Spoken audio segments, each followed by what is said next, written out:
Hello, YouTube. It's Carlos the Rook, and I'm bringing you round five in the Thad Rogers Memorial. I apologize. There's a 2 week delay in streaming. I had to get two teeth pulled.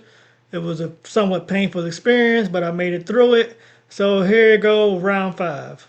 In this round, I'm playing Andy Poon, who's rated 1606, and I'm rated, I think, 1729 or 1717 at the time. So Andy starts off with e4. I respond with c5, my Sicilian defense. Knight f3, d6, d4, c captures, knight captures. Now the knight comes to f6, forcing him to protect that so he can't set up the Maroczy bind. Knight c3 is his response. This is all book. a6, now we go off into the Najdorf defense. And he hits me with bishop g5. This is the most popular continuation, but on my level, it's not that popular. I rarely see this. We normally go into like an English attack. So I respond, knight on b to d7. It's a sideline. The main move here is e6. I wanted to go into a sideline so we have less theory. Bishop e2. Now this is not a move. Hold on just a second. Let me add Stockfish.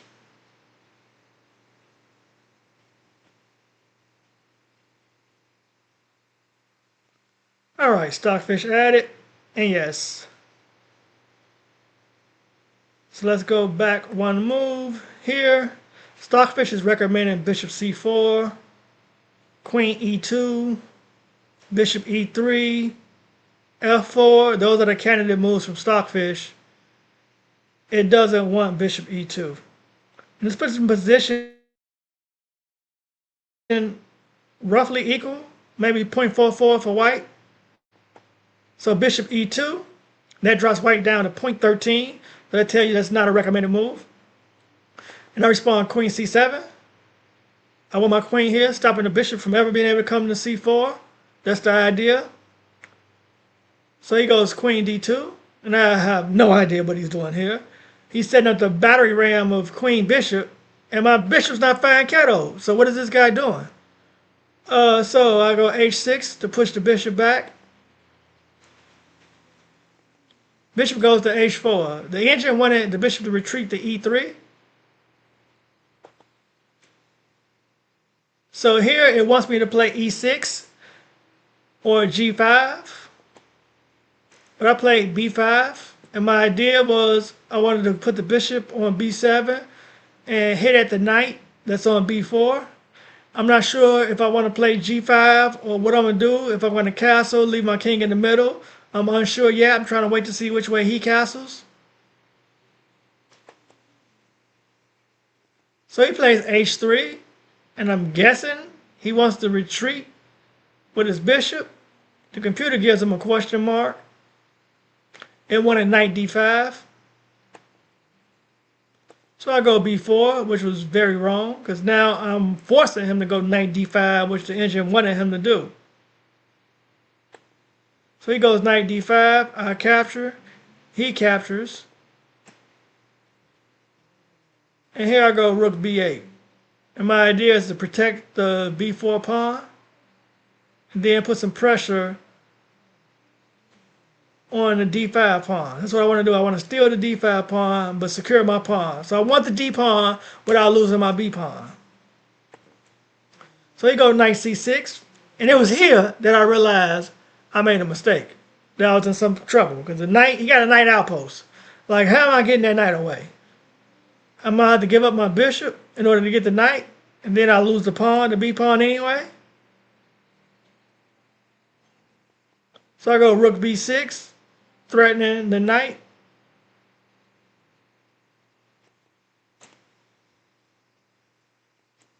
He takes on b4. And here the engine wanted white to try f4 instead.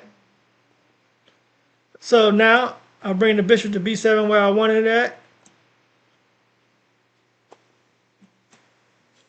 And that double protects that a6 pawn that was being hit twice by white pieces. And he plays c4. Again, the engine wanted f4 here. But I kind of like c4. It just locks in d5. So it just my space, like, I don't have that much space. I'm cramped on the king side, so I need to do something. So I decided g5, hit the bishop, followed by bishop g7. So you go bishop g3, bishop g7, and the engine gives me an exclamation mark for that. Now I got some breathing room. I can castle if I need to. I can go f5, f4 is an idea. I just needed room because it was just everything was cramped. So he go rook c1, and the computer says he's hoping for knight d3. Oh, because he wants the break. He wants c5. That's the idea. c5 with a break. So I go knight c5. And initially my idea here was knight a4, hitting at the b4 pawn, followed by a5. Hit the knight got to move, and then I'm hitting the pawn twice.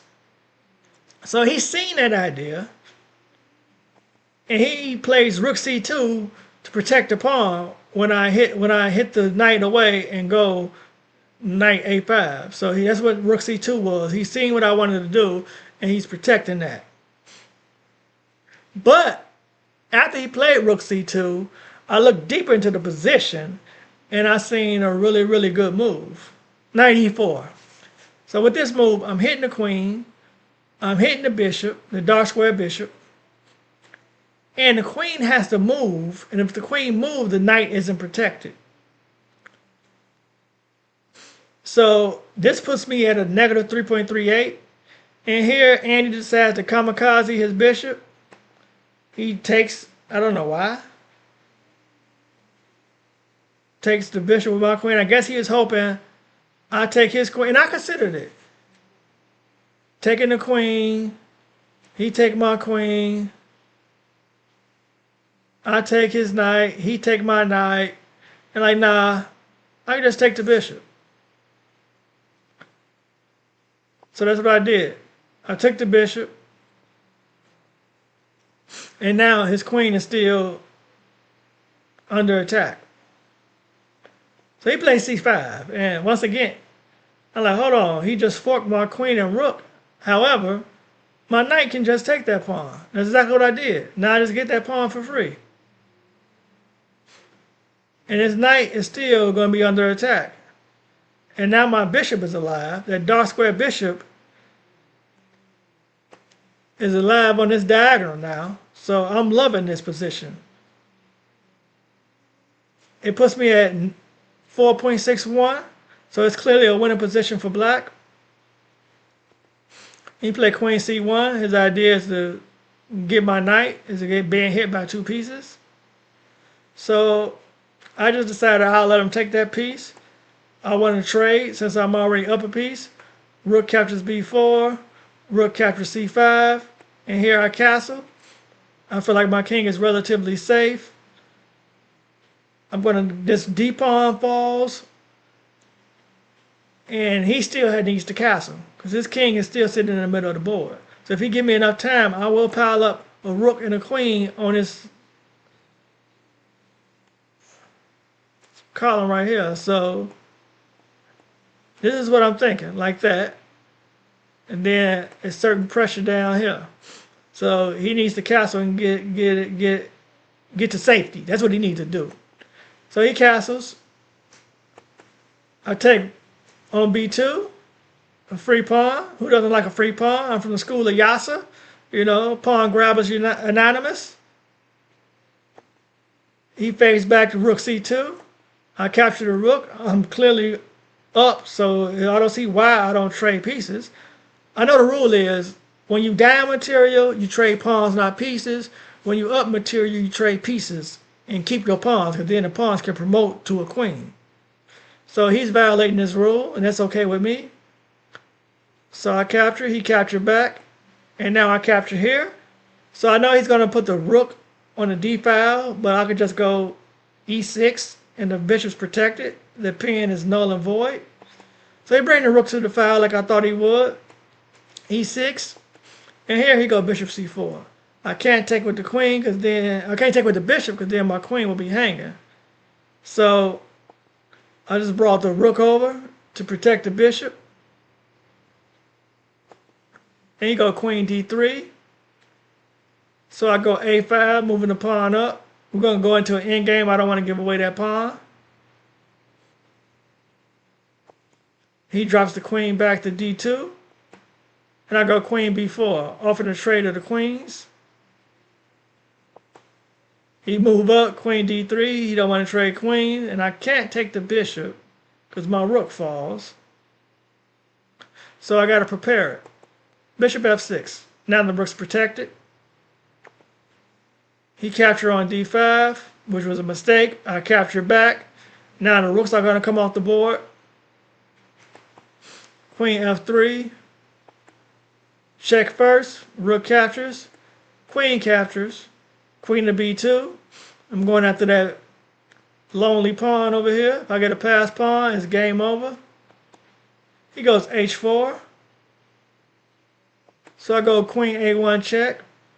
I mean, not check, but clearly now the queens are going to be traded. I'm up a bishop, and I can just run my king over and get the pawn. It's a winning pawn endgame for black.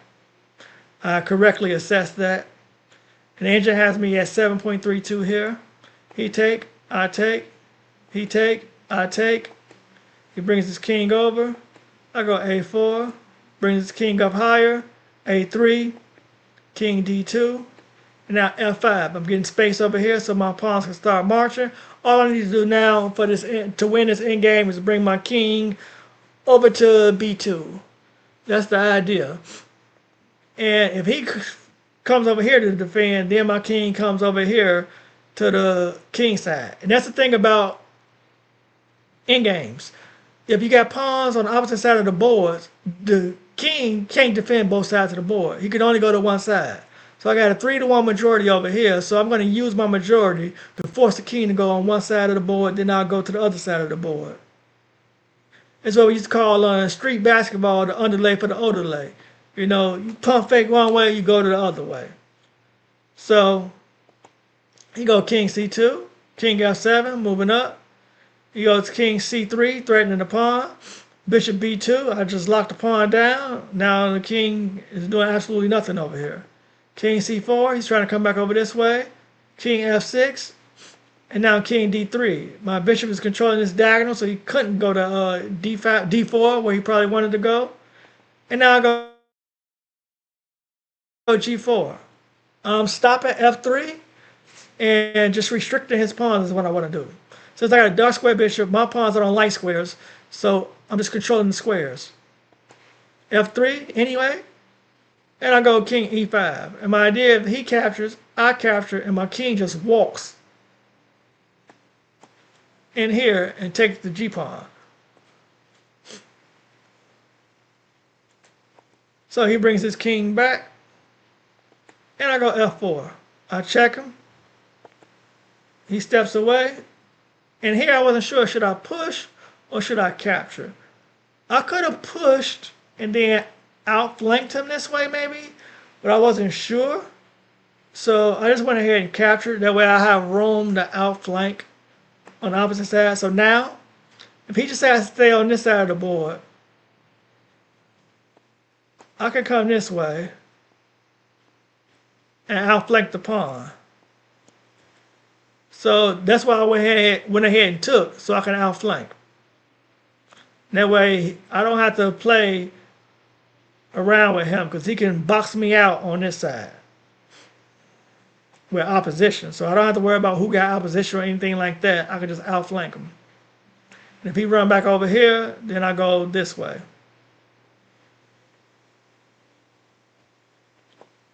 I go that way. So I go king d5. He goes king e2. King c4. King d2. King d4.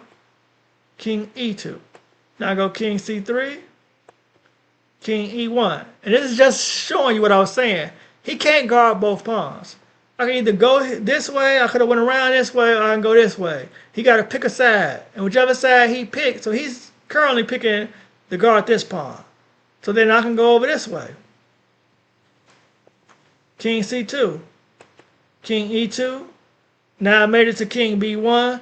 The A pawn falls. King D3. I capture on A2. King E4. E5. And now these pawns can't move, but I don't need them to move. I can just move my king